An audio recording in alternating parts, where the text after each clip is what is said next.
fortalezas de Estado. Esto fue un feliz nombre o un feliz concepto que debemos a un buen amigo francés mío, Monsieur Faucher, algunos de ustedes ya le conocen.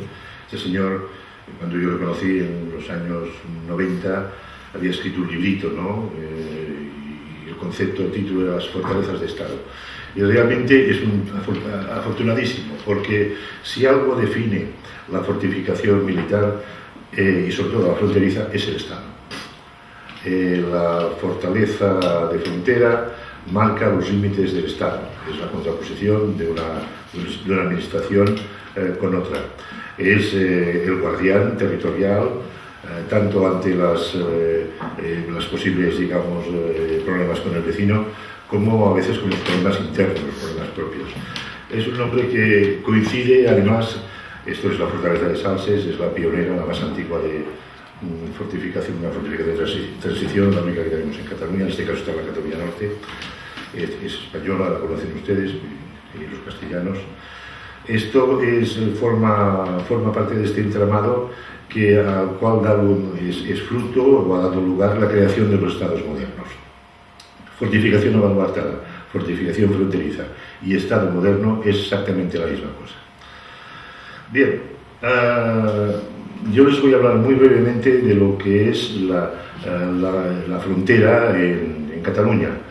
La frontera, sobre todo lo he visto en estancias que he tenido, la otra que estuve y ahora aquí en Fuenterrabía, te das cuenta enseguida de que hay una frontera que es vieja, que se ha movido poco, y se nota en su tipo de fortificación. Las fortificaciones del sector oeste de la frontera son fortificaciones más antiguas, muchas de ellas de origen italiano. Nosotros prácticamente nada más tenemos que una. Se nota que en Cataluña hay una frontera nueva, porque la fortificación es nueva, cuando en el sector oeste la fortificación es más antigua, porque la frontera estuvo más tiempo sin moverse. En la frontera de Fernando Católico, aquí se marca perfectamente, ustedes lo verán aquí, pues la frontera actualmente está por aquí. Todo este espacio de aquí arriba es el Rosellón, hoy en día el departamento de Pirineos Orientales. Y precisamente en esta frontera norte es donde está el espacio, donde están las fortificaciones de Estado. Las fortificaciones de Estado españolas, que son el fuerte de Salses, que ya lo han visto ustedes, la plaza fuerte de Perpiñán y las fortificaciones de Collibre y Puerto de Mar. El Tratado de los Pirineos cambia la frontera. Esta es la gran diferencia.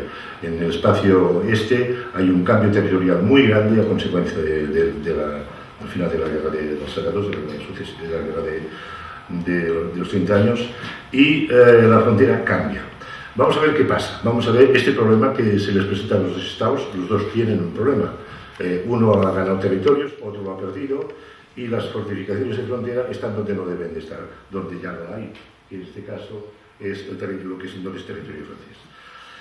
Esto cada uno lo resuelve a su manera, y tenemos que Luis XIV lo resuelve así, y bastante rápido, con la colaboración de Vauban en menos de 30 años prácticamente, aprovechan alguna fortificación española medieval, en este caso como Plana de Villafranca y Conflans, y crean fortificaciones nuevas y cubren la frontera totalmente.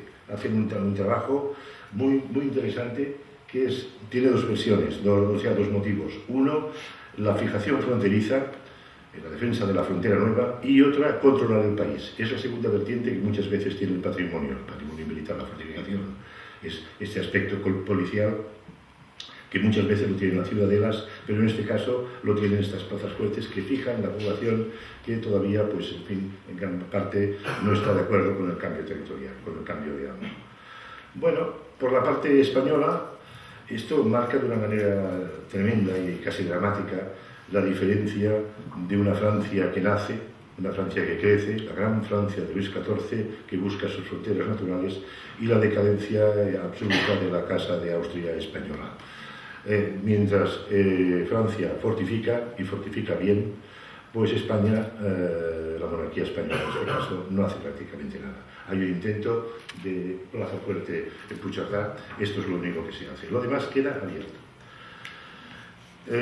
Comienzan los problemas, las guerras de vecindad que cubren toda la mitad, todo el final del siglo XVII, y entonces se intenta hacer la chapuza hispánica, que se dice, ¿no? Pues vamos a aprovechar lo que hay, unos remiendos, no vamos a edificar de nuevo, sencillamente vamos a tomar las estructuras medievales que estén en ciertas condiciones y las vamos a modernizar, y a partir de aquí alguna construcción nueva, pero prácticamente todo siempre sobre estructuras medievales va apareciendo Bruegel, en este caso.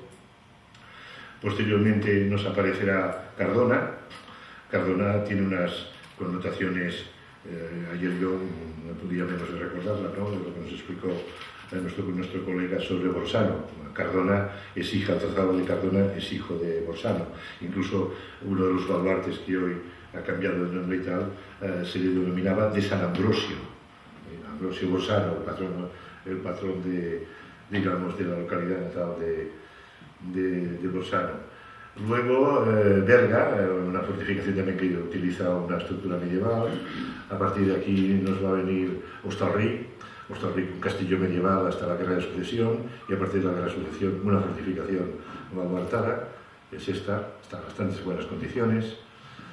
A continuación, pues, nos viene Lérida. Lérida también se mejora la fortificación. Realmente las obras que quedan en Lérida, esto que ven ustedes, constituye una ciudadela, aunque no la llamen así, es el reducto.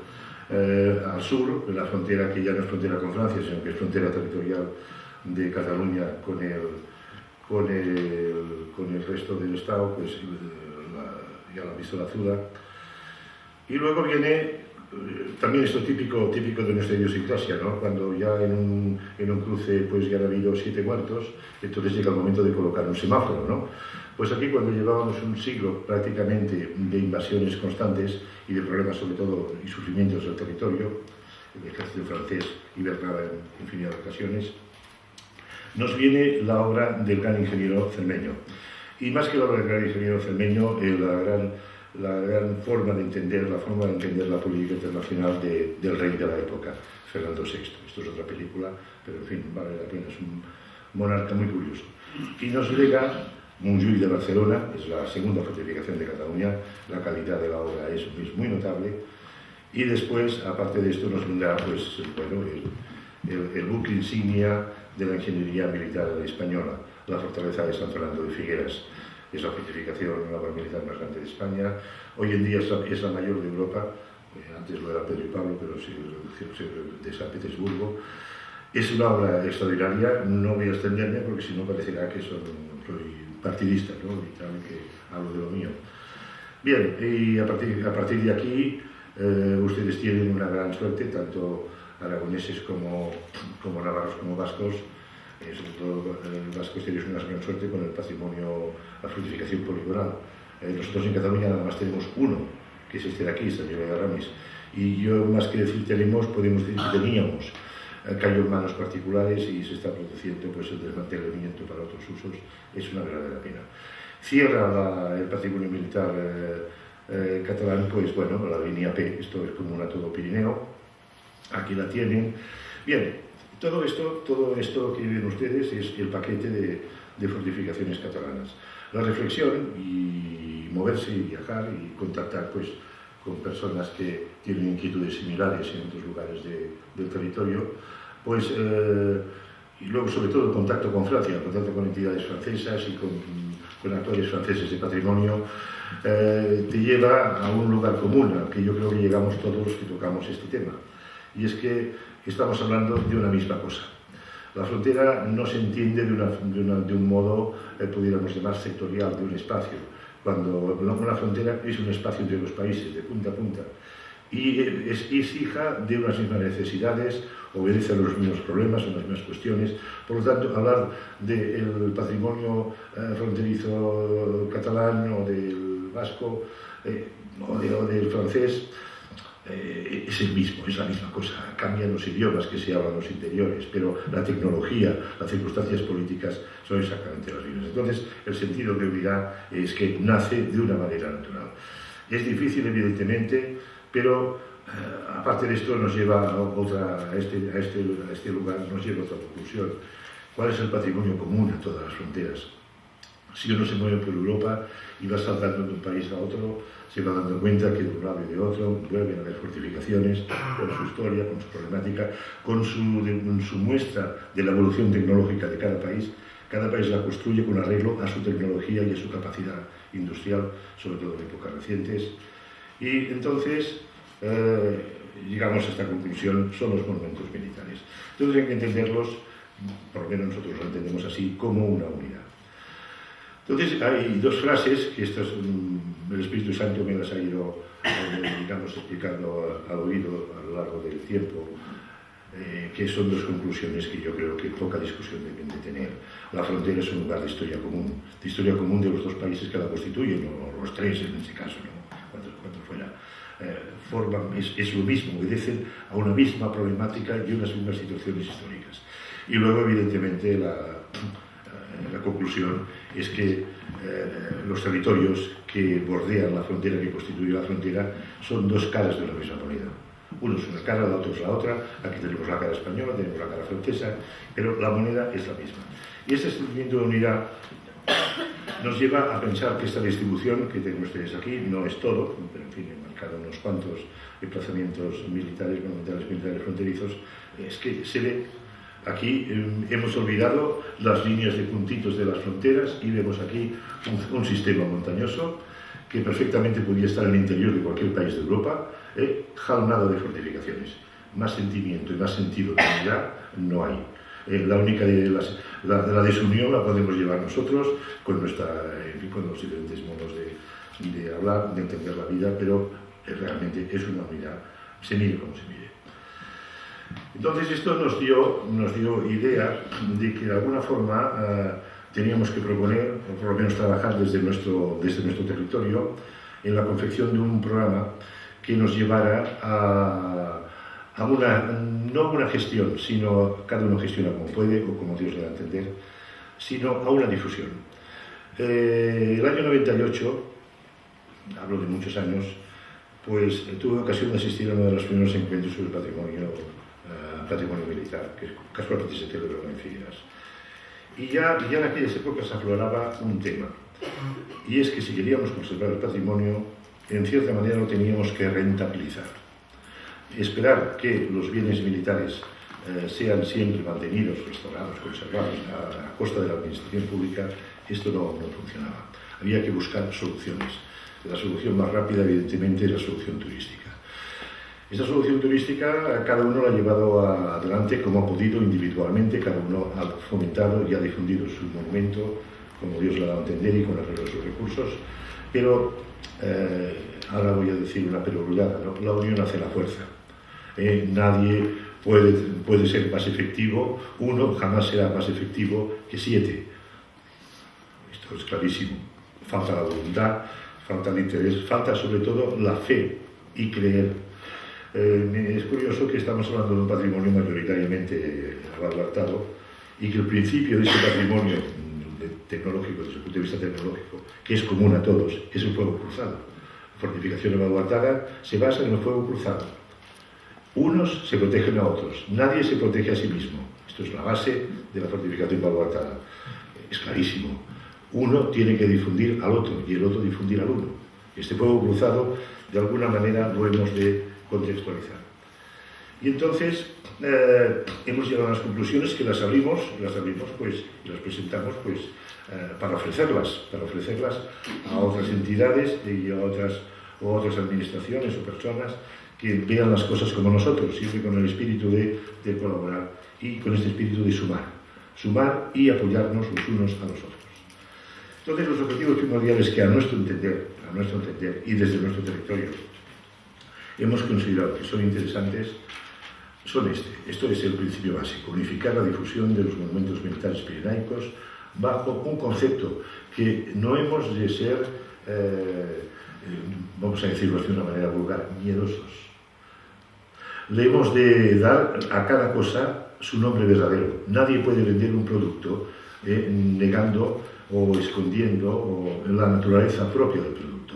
Esto, dejemos de historia, no es patrimonio del conflicto, ni patrimonio fortificado, es patrimonio monumental. Pero de verdad su nombre es patrimonio, es monumental porque son bienes constitutivos del patrimonio monumental de Manises, tiene su origen militar y está ubicado en los Pirineos. Esto se mantiene solo. Y hemos de empezar por ahí. Parece que esto sea una simpleza, pero es muy importante que la gente a veces llame a las cosas por su nombre.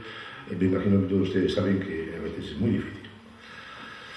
Crear una web. Esto me extendería demasiado para explicar el funcionamiento de esta web, pero en fin, la idea básica es que cualquiera que busque información sobre uno de estos integrantes del conjunto del patrimonio monumental militar pirenaico, en el momento de entrar en esta web, tenga noción de la existencia, a más del lugar que él busca, de otros lugares que en determinado momento, cuando le interese, podrá irlos a visitar.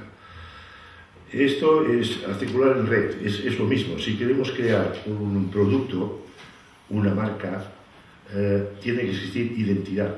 En unos grandes almacenes o en unas grandes superficies comerciales, pues normalmente el personal de todas las secciones va vestido igual. Hay una identidad. Cada producto tiene sus colores, tiene sus distintivos. Nosotros hemos de encontrar, evidentemente los técnicos publicistas nos tienen que buscar estos sistemas, estos distintivos de identidad. Diseño de rutas pirenaicas, esto hay que fomentarlo desde el punto de vista de los circuitos a pie, pedestres. Es difícil a veces cuando el territorio es duro y si no, pues evidentemente estructurándolas en las vías de comunicación habituales. Nosotros esto lo tenemos en marcha desde hace muchísimo tiempo.